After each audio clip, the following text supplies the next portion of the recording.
Moss plants, they can be a great alternative to grass for lawns in the shade. And joining us now to share some tips on how to grow great moss, Master Gardener Ed Sourdiffe. Ed, thanks for joining us today. It's good to be here. We were feeling this earlier. You can walk on this, and it is an alternative to a lawn. Yes, yes. Moss is a great thing. It's a primitive plant. It's one of the first plants that colonize the earth, and it's really resilient. And it really, people try to get rid of it, but you really should try to think about utilizing it in your yard. Great for shady spots, moist spots, places that under trees that grass just doesn't want to grow. So it's a really good thing. Grass is kind of one of those things, though, that you set it and forget it.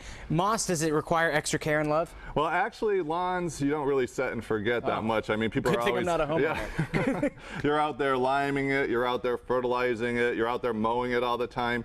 Moss is a lot more forgiving. You don't have to do any of that stuff. You don't want to fertilize it. It wouldn't like that. You're not going to lime it. That would kill it. And it doesn't need anything, but maybe it could use some water now and then just to keep it looking lush. It feels great, though. I mean, I can only imagine, taking my shoes off and walking in this. Yeah, this is the best thing to walk on. Much softer than the lawn. It works great, like I said, under trees, everywhere. You can actually, the great thing about moss is you can actually use it for decorating areas around.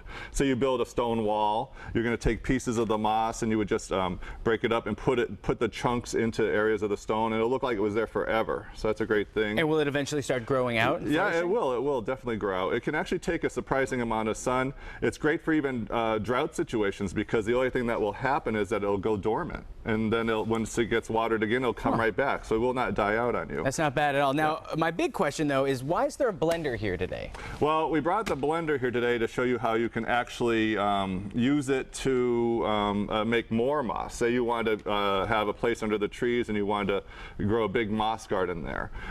You would use this to actually make more. And what you would do is you would take moss like this. You can see actually moss comes in a variety of colors. This is a nice light green, then you get the darker greens, and you even get like more of a club moss that looks like little pine trees here, so that's kind of cool. But what you would do with any kind of moss that you wanted to make more of, you would take about, what we have here is yogurt, and then we have the moss. And you can also use buttermilk if you don't have yogurt, is that right? Yes, yes, correct. So you would take about, if you want to scoop out about 2 cups of yogurt. 2 cups of plain yogurt.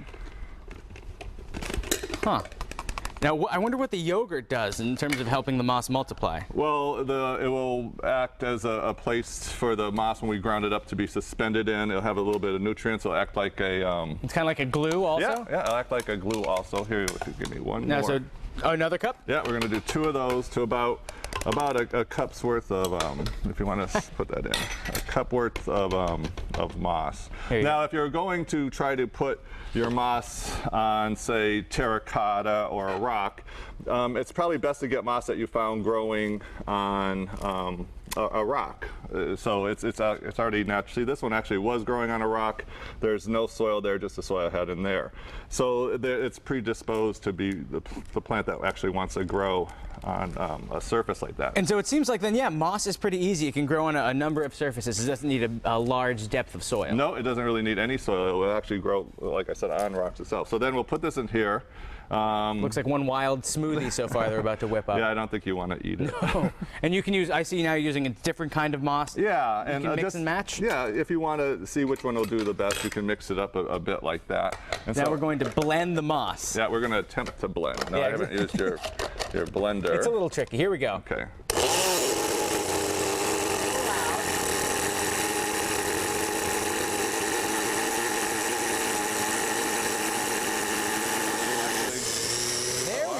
Now we've fixed our problem. That's probably good. Okay. There we go. Okay, good. That seems to work. We got to get our blender checked out, I think. It actually looks like a nice dip. Yeah. Oh. So now what we'll do is, let's see. Yeah, it's a good consistency. A paint consistency? Yeah, it's not too thin, too thick. If it was too thick, you could add just a little bit of water to that and then blend it up again. But this seems to be just about perfect. So what I'll have you do, I have terracotta here. Now, with all terracotta, even if you're going to use it just to put your plants in, you want to soak it first because it came from a kiln, it's really dry, it will actually wick moisture away from your plants. So same thing when you're going to try to be planting it with the moss here. So you just wet it? Yeah, I wet it first. It got all soaked in. And then you just paint on? Yeah, just paint it on. Just like, and you can see it's pretty easy.